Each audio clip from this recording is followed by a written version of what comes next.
and welcome to Esoteria Healing. My name is Rio Kashyap and I am a past life regression therapist, a Reiki master teacher, and a psychic reader, and also a spiritual coach. So today I am going to talk about my paranormal experiences as a child.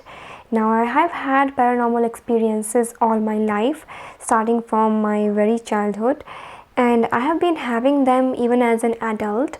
And there are some bad experiences and some good experiences also. So I will start with experiences in my childhood first, and then I'll make another video for my experiences as an adult, because I viewed the world in a different way when I was a child, obviously, and now I have so much knowledge about all these things, and I view things in a different way, and I also attract things in a different way. So when I was very small, perhaps in third or fourth grade, I remember that I used to see eagles all the time on the top of my house, and I still remember the visual. There were so many eagles, hundreds of eagles on the top of our house, flying in circles, and I thought that was normal.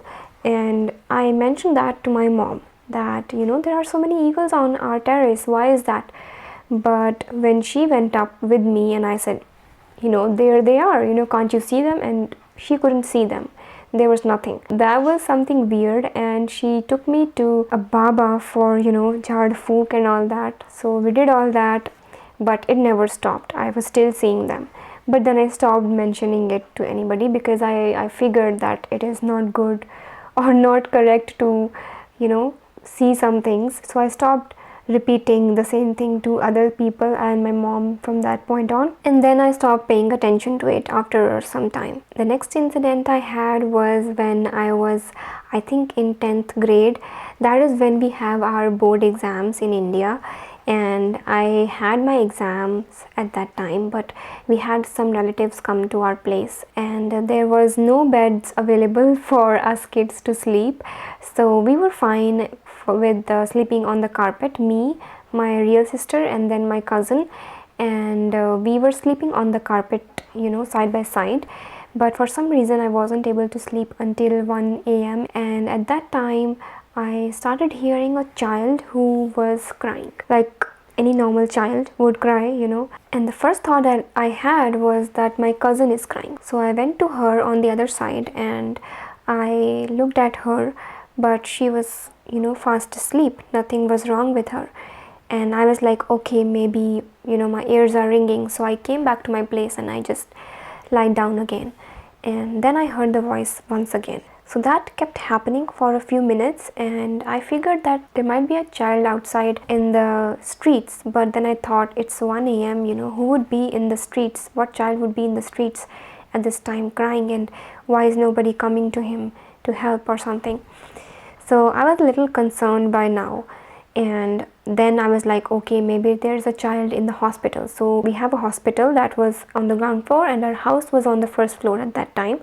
So I thought maybe there is a child in the hospital that's crying, but I knew that there was no child in the house the previous day.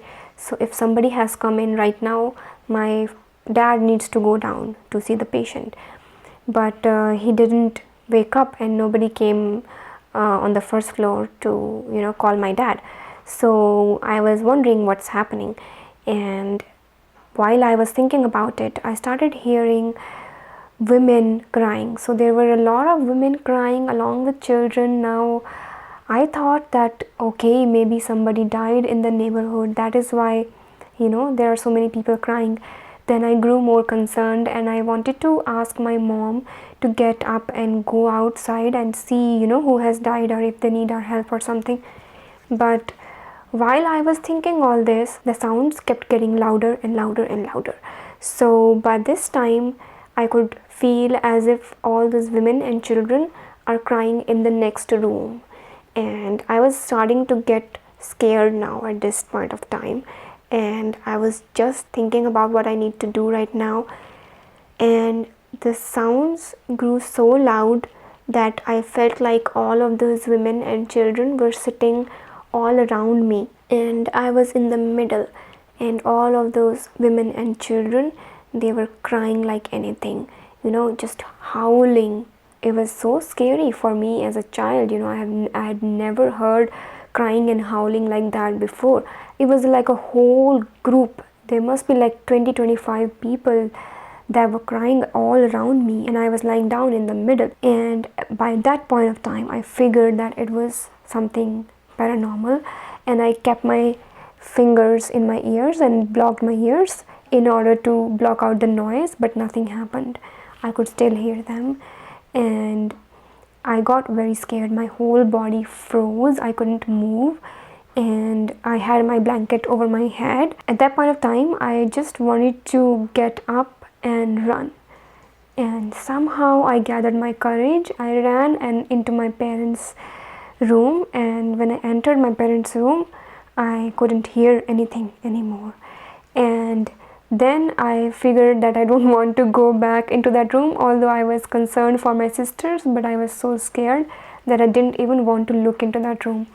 So I just went onto the bed where my parents were sleeping, and there was just a small space on the side of the bed, and I kept one leg in that space and one leg down on the floor and just slept over there. And then I woke up in the morning, and my mom asked me, why you were sleeping like this. You could have told us and we would have made space for you on the bed to sleep. Then I told her everything that happened at night, and she got very scared because she told me that my dad also had the same experience a few nights before, and they didn't want to tell us because they didn't want to scare us. So I was like, okay. And from that point on, I always knew that there is something in me and something out there, but I never paid enough attention on it because I was so busy in my studies and everything. So after that, we moved into our new house, which was behind this building, the hospital, and our first floor. So other than that, during the whole time we stayed in that first floor house, I used to have so many different experiences of ghosts as well as divine beings. So I had an encounter with Lord Krishna when I was a child. It was early morning, like 5:30 a.m., and I woke up without alarm, and I woke up with such a good feeling that I cannot describe. It was a very good euphoric feeling that I had never felt before that point of time. And I just straight away woke up like this, and I got up from my bed, and I remember the first thing that I did was walk up to my kitchen, and when I went there, I saw a child version of Lord Krishna about the same age as me standing outside in the balcony.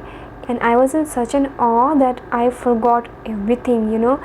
I just stood there on the door like this, looking through the net. The doors have nets, and I was just standing there like this and looking through the net, and he was standing in our balcony, and it was all foggy, so I couldn't see past my balcony. It was complete fog, and he was standing there in all his full attire of normal Krishna's attire, and he was playing his flute, and that flute was the most divine type of music that I have ever heard.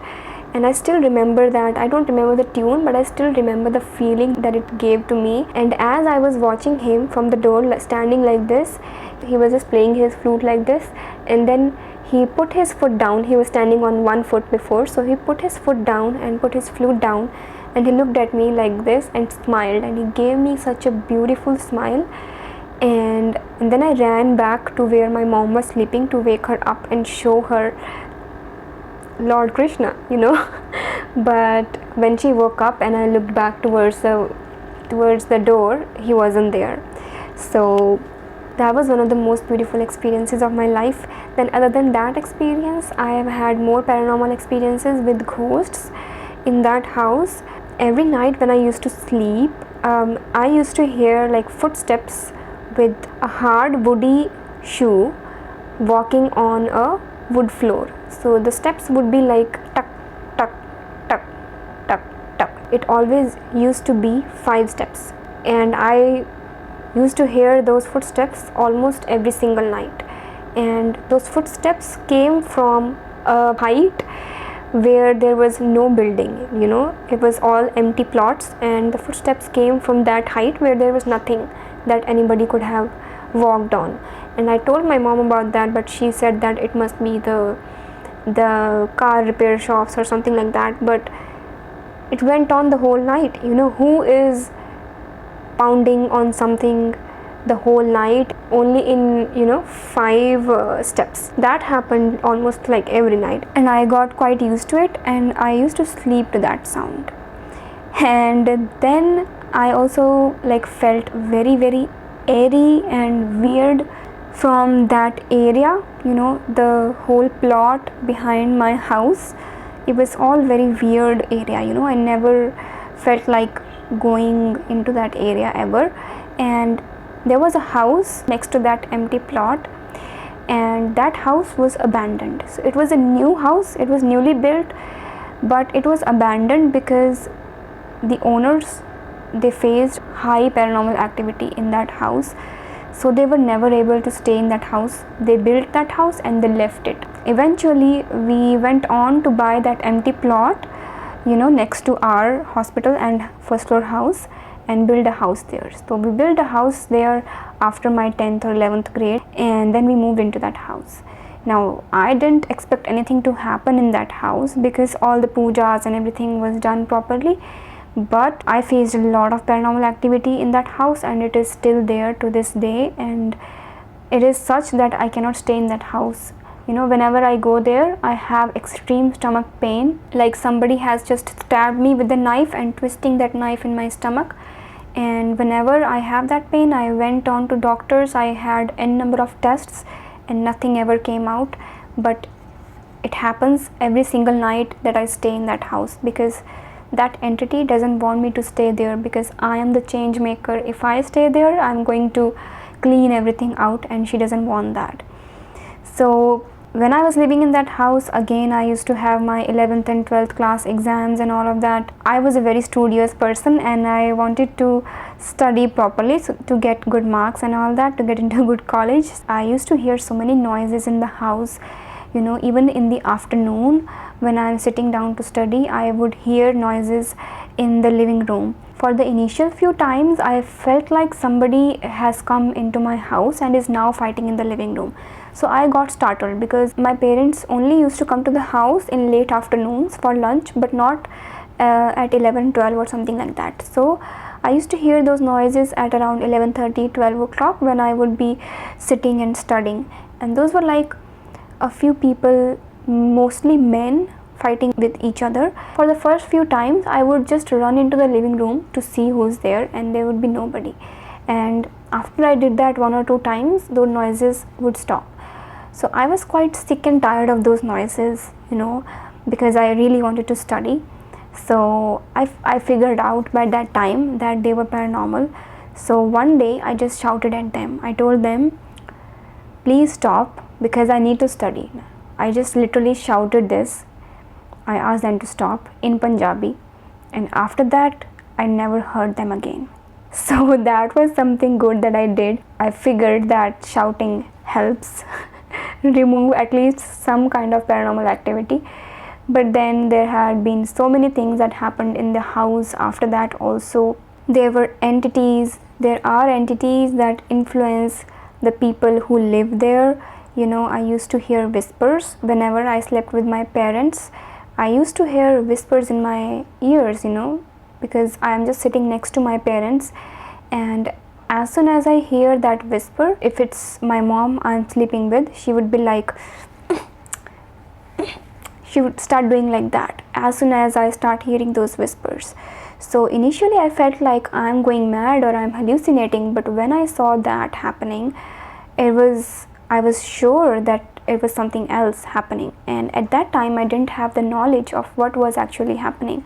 And that entity influenced not only my mom but my dad as well, and we faced a lot of issues in our family life because of that, because it actually changed the behavior and mood of my parents and the way they made decisions and all of that. And she basically conspired everything to happen in a way that I don't stay in the house for a long time.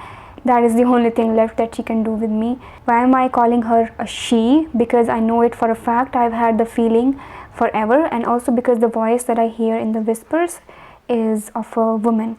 And also, quite recently I spent a night at my house in 2019, and at that time also I heard her voice very, very clearly, and I couldn't understand what she was saying. It sounded like someone is standing behind a screen of water and then speaking, and it was just like garbled words, not quite clear, but something. Now, today, I know that I am a clairaudient and I can hear spirits and I can hear ghosts and anything that is beyond this dimension. If they are making any kind of noise, I will be able to hear it. And that is how I have been able to hear all those noises throughout my childhood and the present.